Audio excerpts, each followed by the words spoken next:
The Atlantic Alliance is dead. Washington,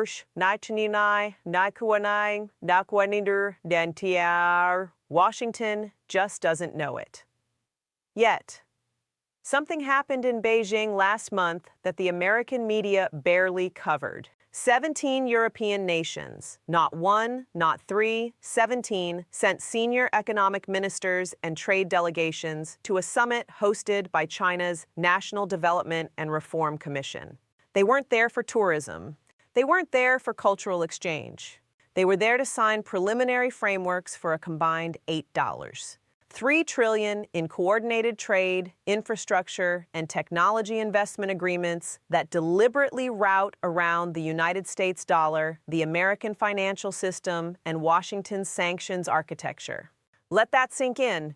17 nations from the continent that America has treated as its most loyal geopolitical constituency since 1945. The same continent that hosted American military bases, adopted American-led financial institutions, and aligned its foreign policy with Washington through 2 generations of Cold War competition.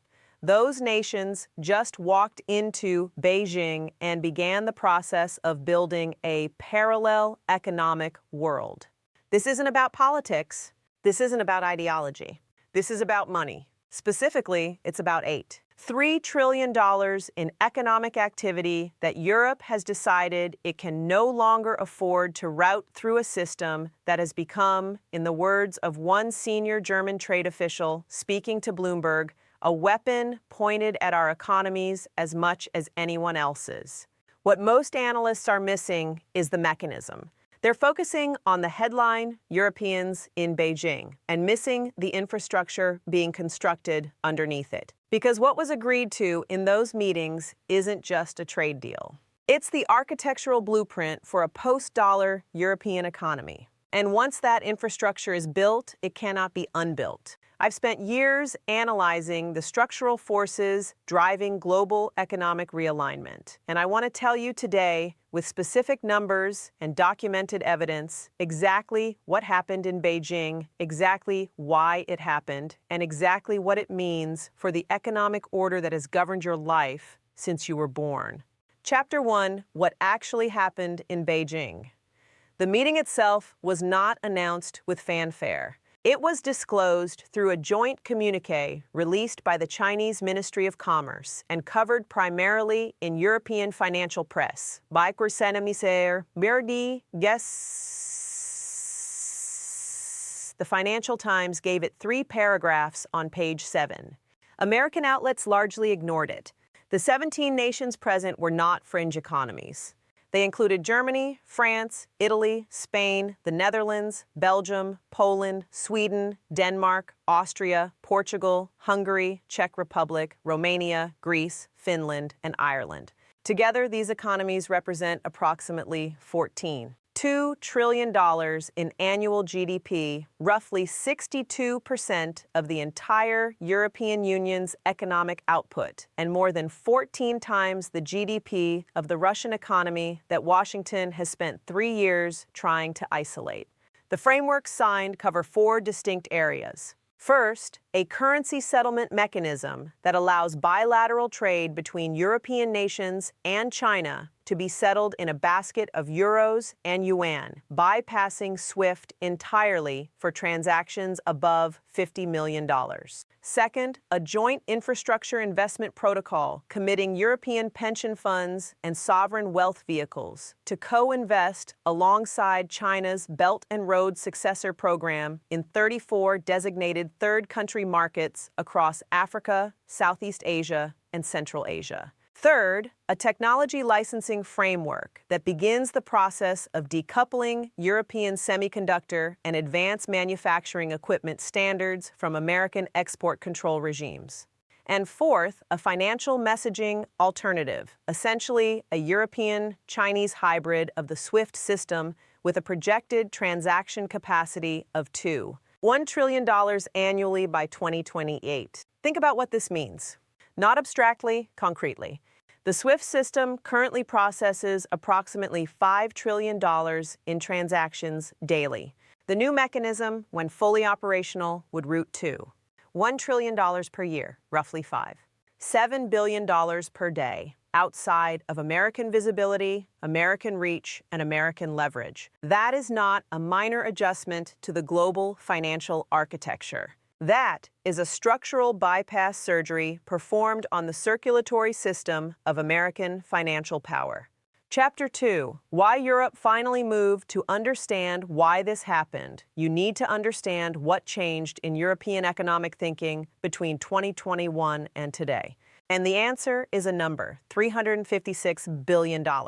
That is the amount that European economies collectively lost in direct economic damage from American sanctions policy between 2022 and 2024. Not Russian sanctions, not Chinese sanctions, but the collateral damage, the secondary effects, the compliance costs, and the lost market opportunities that flowed from being inside the American financial system when Washington began deploying that system as a geopolitical weapon at unprecedented scale. The Peterson Institute for International Economics published a comprehensive study in late 2024 documenting what they described as sanctions spillover costs, the economic damage absorbed by nominally allied economies from American financial enforcement actions. The study found that European banks alone spent an estimated $47 billion in compliance infrastructure between 2021 and 2024. European companies lost an estimated $89 billion in contracts with Iranian, Russian, Venezuelan, and increasingly Chinese counterparties that they were legally prohibited from pursuing, not because their own governments had sanctioned those parties, but because transacting through dollar-denominated systems made them subject to American law. Here is the mechanism that most commentary gets wrong. When a German engineering firm wants to sell industrial equipment to a buyer in a sanctioned country, the prohibition doesn't come from German law. Germany has its own legal framework and its own foreign policy. The prohibition comes from the fact that the transaction at some point touches the dollar system. The correspondent banking network, the clearing mechanism, the insurance underwriting, somewhere in that chain, an American institution is involved and American law applies. This is what legal scholars call extraterritorial jurisdiction, and it has been the foundation of American financial power since Bretton Woods. For decades, European governments accepted this arrangement because the benefits of dollar system membership outweighed the costs. American security guarantees, market access, investment flows, technology transfer, the package deal of the post-war liberal order was genuinely valuable to European economies rebuilding from wartime devastation. But the calculation changed. It changed when the European recovery was complete. It changed when European economies developed independent technological and financial sophistication. It changed when American domestic politics began generating what European policymakers now routinely call unpredictability risk, the danger that a change in Washington's political configuration could suddenly weaponize economic tools against European interests. And it changed most dramatically when the United States froze $300 billion in Russian sovereign assets held in European financial institutions following the 2022 Ukraine invasion. Let me be precise about why that specific action was so significant. The Russian asset freeze was celebrated in Western media as a masterful deployment of financial power against an aggressor state. And perhaps it was. But what it demonstrated to every central bank governor, every sovereign wealth fund manager, and every finance ministry in the world, including American allies, was that assets held within the dollar system are not sovereign property. They are contingent claims subject to American political decision-making. The governor of the People's Bank of China explicitly referenced the Russian asset freeze in a speech to the Asian Financial Forum in January 2024. He called it the single most important demonstration of dollar system risk in the post-war era. And he was right, Because if Russia's $300 billion could be frozen, the implicit question in every finance ministry from Berlin to Seoul was, what would it take to freeze ours? The answer, of course, is a sufficiently hostile American political decision. And the unpredictability of that decision, the fact that it depends on American domestic politics rather than any objective standard of international law, is precisely what makes the dollar system untenable as the foundation for long-term economic planning. The Europeans didn't go to Beijing because they love China. Many of them have deep reservations about Chinese governance, Chinese trade practices, and Chinese geopolitical ambitions. They went to Beijing because they had run the numbers, and the numbers told them that the cost of dollar dependency had exceeded the cost of dollar diversification. And Chapter 3, the $8. 3 trillion architecture. Now let's get specific about what $3 trillion actually means, because large numbers without context are meaningless. The $3 trillion figure represents the total projected economic activity covered by the framework signed in Beijing over a 10-year period from 2025 to 2035. It breaks down into 4 components.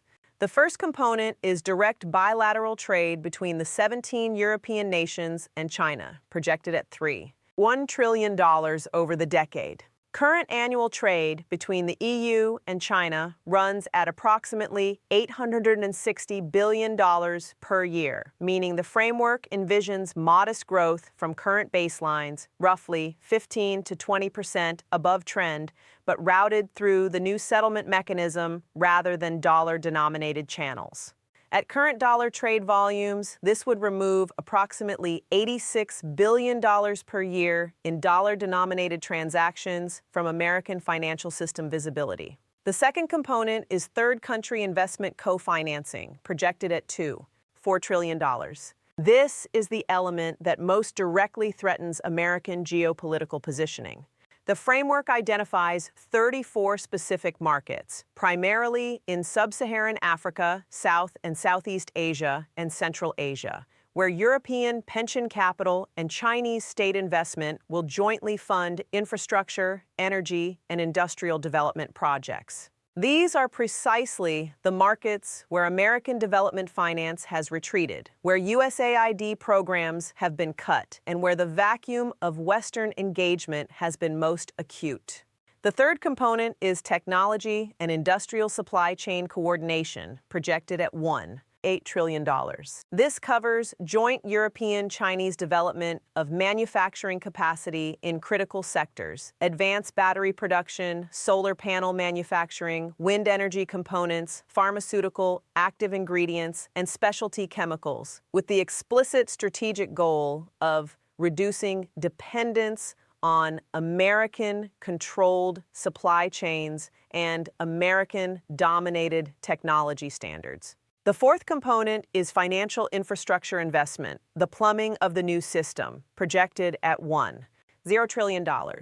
This includes the development of the cross-currency settlement mechanism, the alternative financial messaging network, joint credit rating agencies not dependent on Moody's, S&P, or Fitch, and a shared reserve facility that would function as a lender of last resort for participating economies without requiring IMF conditionality. Consider the implications of that last element. The IMF, headquartered in Washington, governed by weighted voting structures that give the United States effective veto power over major decisions, has been the crisis lender of last resort for the post-war international economy.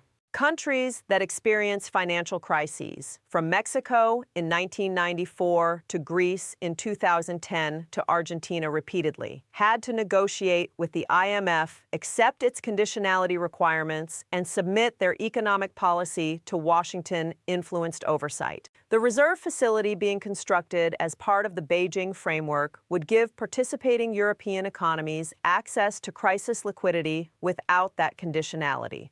For smaller European economies, Portugal, Greece, Romania, the psychological and practical significance of that alternative cannot be overstated. Here is what keeps me up at night about this particular development. The reserve facility doesn't need to be used to be effective.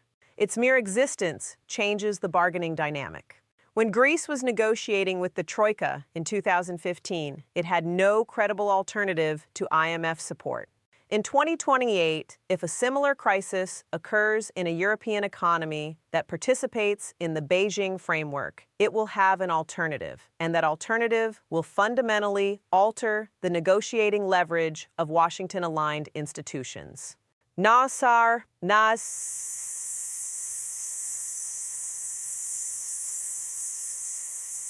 Chapter 4. The dollar's structural vulnerability. I've studied every major reserve currency transition in the past 3 centuries, from the Dutch guilder's decline in the 18th century through sterling's long retreat after 1914 to the dollar's rise from Bretton Woods. And the pattern is always the same. Reserve currency transitions don't happen because a new currency is better. They happen because the incumbent currency's network becomes less valuable than the cost of maintaining membership in it. The British pound didn't lose its reserve status because the dollar was superior as a store of value.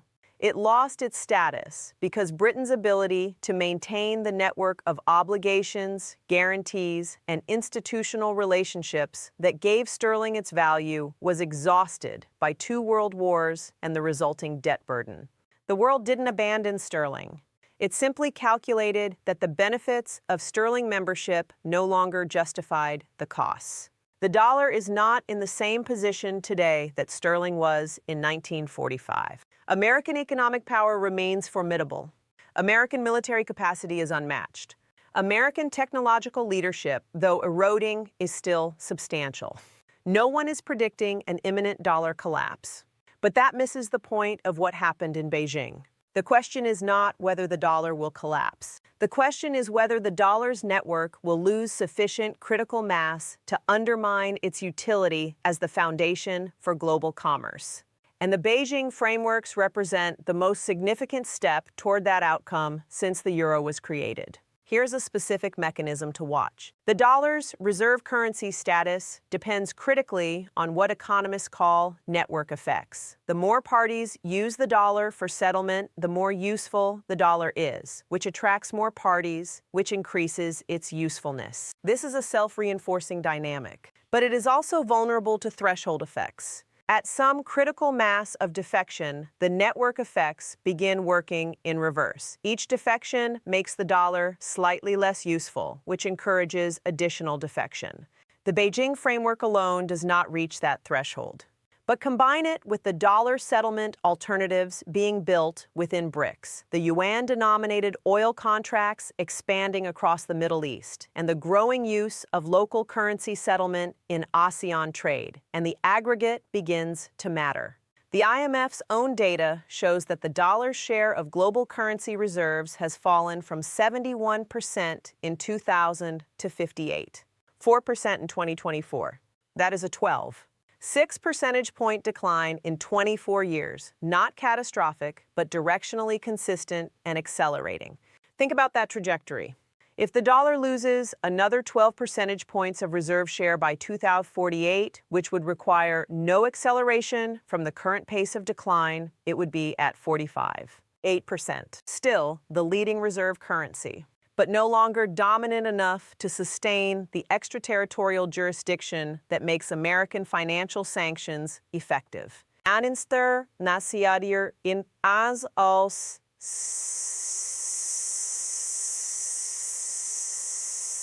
Chapter 5. China's strategic patient calculation.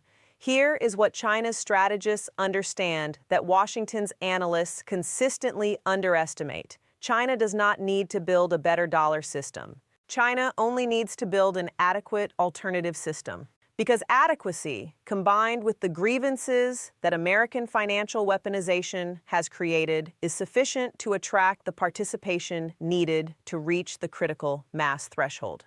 The frameworks signed in Beijing are not Chinese designed. This is crucial to understand. The currency settlement mechanism was drafted primarily by European financial institutions, specifically a consortium led by Deutsche Bank, BNP Paribas, and ING, the same institutions that have paid billions in fines to American regulators for sanctions violations. The infrastructure investment protocols were designed with heavy input from European sovereign wealth funds and development finance institutions. The technology coordination framework reflects European industrial interests as much as Chinese ones. China's role in Beijing was to provide the market, the financing capacity, and critically, the political will to host a meeting that Washington would view as hostile. China absorbed the diplomatic cost of convening the gathering. Europe provided the institutional expertise and the legitimate grievances that made the gathering viable. This is a strategically elegant arrangement, because when Washington objects, and it will object strenuously, the objection will be directed at European sovereign decisions made by democratic governments representing hundreds of millions of citizens who have grown weary of economic subordination to American political decisions. The Chinese Ministry of Foreign Affairs spokesperson, responding to initial American criticism of the Beijing frameworks, made a statement that deserves careful attention. She noted that China had not invited European nations to Beijing. European nations had requested the meeting. China had simply agreed to host it. That distinction matters enormously. It means the impetus for the framework came from within the American alliance system itself, from the accumulated grievances, economic calculations, and strategic reassessments of governments that Washington has treated as reliable subordinates for 8 decades. Consider what China gains from this arrangement at minimal cost. For an investment of diplomatic hosting and some financial commitments that Chinese state banks would have been making anyway, Beijing has legitimized yuan settlement mechanisms with participation from G7 economies, something no amount of bilateral pressure from developing countries could have achieved. Have created a precedent for European defection from dollar system compliance that will make future European-Chinese economic cooperation politically easier to justify domestically. Demonstrated to the global South, to every government watching whether the Western alliance holds together, that European solidarity with American financial enforcement is conditional and negotiable. And accomplished all of this without firing a shot, without violating any international law, and without giving Washington a clear adversarial action to respond to. I've seen this pattern before in Chinese strategic behavior. It's what analysts at the Rand Corporation have called salami slicing in the military domain. Incremental advances that individually fall below the threshold of requiring response, but cumulatively shift the strategic landscape. The Beijing frameworks are salami slicing applied to the global financial architecture.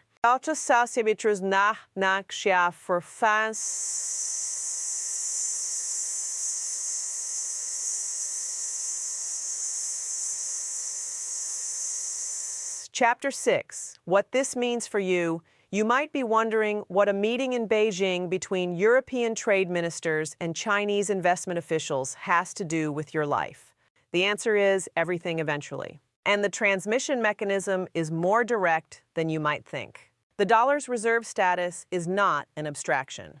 It is the reason that the United States can run persistent trade deficits without experiencing the currency crises that devastate developing economies. It is the reason that American consumers can import goods from around the world at prices that reflect dollar purchasing power rather than underlying productive capacity. It is the reason that the American government can borrow at interest rates lower than its debt-to-GDP ratio would otherwise justify.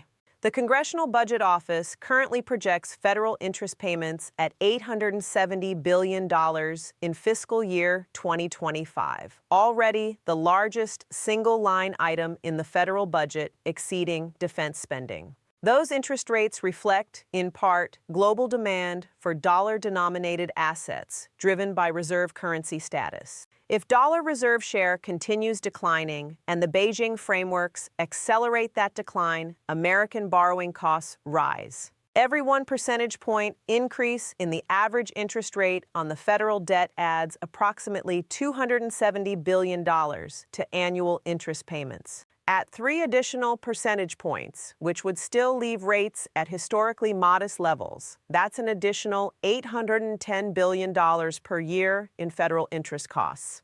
That money has to come from somewhere. It comes from reduced spending on everything else: infrastructure, healthcare, education, defense, or from higher taxes, or from accelerating dollar creation that generates inflation. None of those options are painless. All of them affect your standard of living directly. Here's what this means practically. Gas at $4 a gallon today reflects dollar purchasing power as the global reserve currency. A dollar that commands 20% less global purchasing power, entirely plausible over a decade of declining reserve share, means gas at closer to $5. Food prices that are already stressing household budgets rise further because American agricultural exports and imports are priced in dollars whose value depends on global demand for dollar holdings. This is not a prediction of catastrophe.